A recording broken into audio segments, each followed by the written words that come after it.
আসন্ন ঈদ উল ফিতরকে সামনে রেখে বগুড়ার সারিয়াকান্দি পৌর শহরের যানজট নিরসন ও ফুটপাত দখলমুক্ত রাখতে অভিযান পরিচালনা করেছে সারিয়াকান্দি থানা পুলিশ।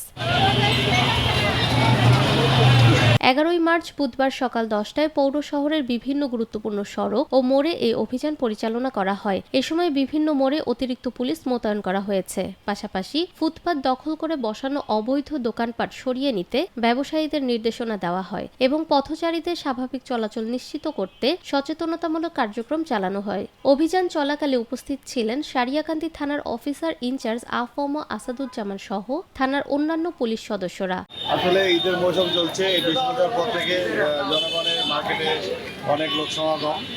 এখন লোক সমাগমের কারণে এই যে রাস্তা অনেক ন্যারো, এই ন্যারো কারণে অনেক অটোগুলো রাস্তার মধ্যে থাকাতে প্রচুর যানজটের সৃষ্টি হচ্ছে, যার কারণে আমরা পুলিশ মোতায়েন করছি এবং আমরা নিজে থেকে এই যানজট নিরসন করার চেষ্টা করতেছি আমাদের ঈদের আগ পর্যন্ত, যাতে রোডে যানজট না থাকে সেই লক্ষ্যে আমরা কাজ করে যাচ্ছি। আমরা পৌরসভার কাছে আবেদন করছি, জনগণকে বলছি তারা যদি ভলেন্টিয়ার দেয় তাহলে তাদের সাথে আমরা সমন্বয় করে আমাদের কাজটা আরও সহজ হবে। এ সময় আরও উপস্থিত ছিলেন সারিয়াকান্দি বণিক সমবায় সমিতি লিমিটেডের সভাপতি মোহাম্মদ সিরাজুল ইসলাম ফুল, সহসভাপতি মোহাম্মদ মুজাহিদুল ইসলাম পলাশ এবং প্রিন্ট মিডিয়ার সাংবাদিকবৃন্দ।